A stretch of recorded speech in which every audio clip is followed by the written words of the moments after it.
Julie, thank you very much indeed. And don't forget that the Politics Show will have more on the economy in their programme Sunday on BBC One at midday. So where do we go from here? Let's talk to Brian Tora, who's from JM Fin Investment Managers, which has offices in Suffolk.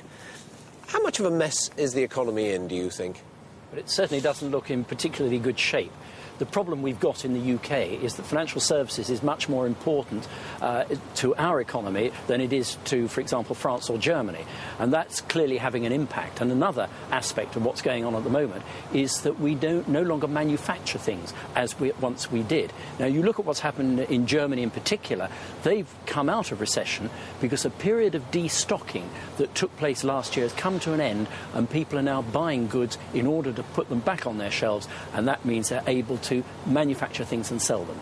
People talk, don't they, about different kinds of recession. There's the V recession, where you go into it very quickly and come out very quickly. And then there's the W, where you go into it, come out of it, go back into it, and then come out of it. Or there's the L recession, where you go into it quite sharply and stay in it. Are we in that one? We look as though we're in that at the moment. I mean, so it's been a year and a half of recessionary conditions. What I think we're hoping for, the best we can hope for, is that it's a bath-shaped recession. So it's a long U, if you like, but we'll come out of it at some stage. I mean, I've been looking around here today, and I said earlier, one of the things that really does depress me is that so many containers leave this country empty. We can't go on doing that, can we? Importing a great deal and exporting next to nothing. It's quite difficult to reverse what's happened in manufacturing in this country. And, of course, Britain's always been a trading nation, and one of the very interesting aspects of what we learned today is we're still in recession, yet the stock market went up. And part of the reason is that our stock market is very international, and, indeed, you've got a much more internationally based economy here. Whoever takes over next year, if there will be an election next year, whoever is in government, they're going to have to make some very difficult choices, aren't they?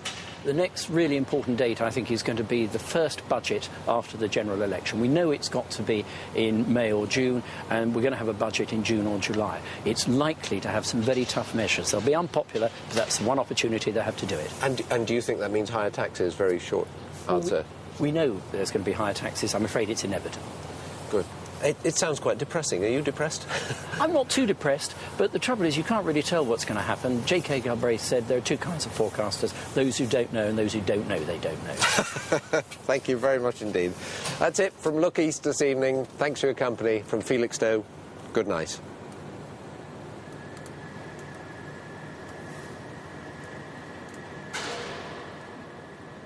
Actor and sitcom star Robert Lindsay joins the One Show family as tonight's special guest next on BBC One.